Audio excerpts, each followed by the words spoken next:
26వ తారీఖు సెప్టెంబర్ నెల 2024వ సంవత్సరం. ఈరోజు దేవుని వాగ్దానము. సామెతలు 22వ అధ్యాయము 7వ వచనము. ఐశ్వర్యవంతుడు బీదల మీద ప్రభుత్వము చేయును, అప్పు చేయువాడు అప్పిచ్చిన వానికి దాసుడు. సహోదరి సహోదరులారా, ఈ ప్రపంచమంతా డబ్బు మీద నడుస్తుంది.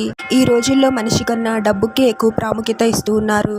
డబ్బుకున్న విలువ మనిషికి లేదు అన్న సందర్భాలను మనం ఎన్నో చూస్తూ ఉన్నాము. మనం ఎంత మంచిగా జీవిస్తూ ఉన్నప్పటికీ మన మంచితనాన్ని కొందరు గుర్తించరు, కానీ మనకున్న ధనాన్ని బట్టే మనకు విలువ ఇస్తూ ఉన్నారు.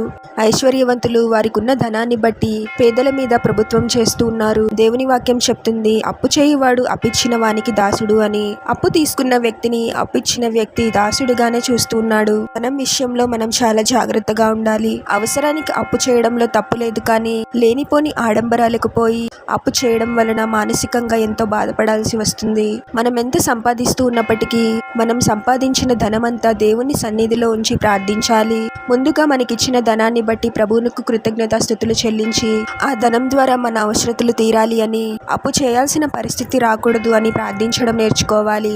ధనము ప్రభు చేత ఆశీర్వదింపబడితే అదే మన అన్ని అవసరతలను తీరుస్తుంది. ప్రభువే అటు రీతిగా ఆశీర్వదిస్తాడు. కాబట్టి ధనము విషయంలో మనము జ్ఞానంగా వ్యవహరించాలి. అర్ధన పరిశుద్ధుడు ప్రభువా, మీ పరిశుద్ధమైన పాదాలకు వేలాది వందనాలు, స్తుతులు, స్తోత్రాలు చెల్లించుకుంటున్నాము తండ్రి. మరొక నూతన దినములోనికి మమ్మల్ని క్షేమంగా ప్రవేశింపచేసిన దేవా, మీకే స్తోత్రం ప్రభువా. అత్యాశకు ఆడంబరమునకు పోయి అప్పులు చేసి జీవించే వారముగా మేము ఉండకూడదు తండ్రి. ఉన్న దాంట్లో సంతృప్తిగా జీవించే వారముగా మమ్మల్ని దీవించండి ప్రభువా. దేనికి ఎంత ఖర్చు పెట్టాలో తగిన జ్ఞానాన్ని మాకు దయచేయండి తండ్రి.